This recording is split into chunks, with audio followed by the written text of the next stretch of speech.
प्रेम से बोलिए सच्चे दरबार के।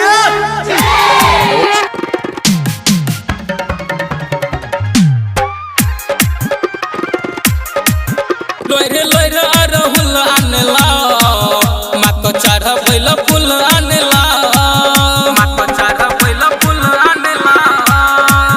लोरे लोरे अरहुल आनला माको चढ़ बैल फूल आनला मग कर मो कृपा कखन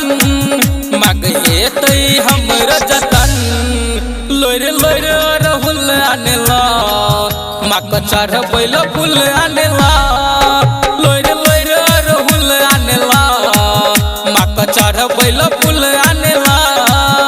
SMP प्रोडक्शन की शानदार प्रस्तुति मिक्स बाय कंचन राज मुजफ्फरपुर। हम बाल छी लाचार मैया आयल छी दुआर हम ठाड़ छी आबि को दुआरी केहन बनल छ कठोर बेसी करे न लिलोर कनी खोल न अपन के बारी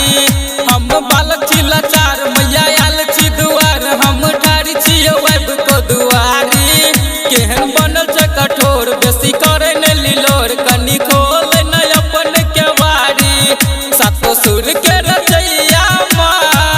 पार करू हम नैया माँ लोरे लोरे अरहुल आनला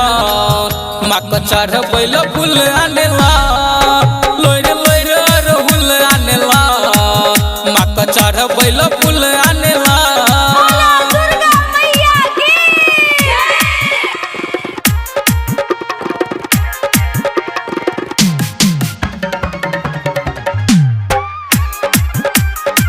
TS रिकॉर्डिंग स्टूडियो दरभंगा।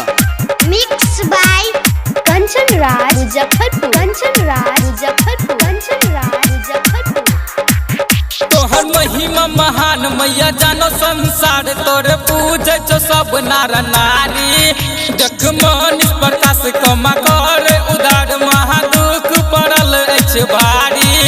तोहर महिमा महान मैया जानो संसार तोरे पूजे छो सब नार नारी देख मन प्रकाश कमा कर उधार दुख पड़ल अछि भारी एलो रवि को संग उगान सरोज मनीष करो पूजन लोरे लोरे अरहुल आनला माको चढ़ बैल फूल आनला लोरे लोरे अरहुल आनला माको चढ़ बैल फूल आनला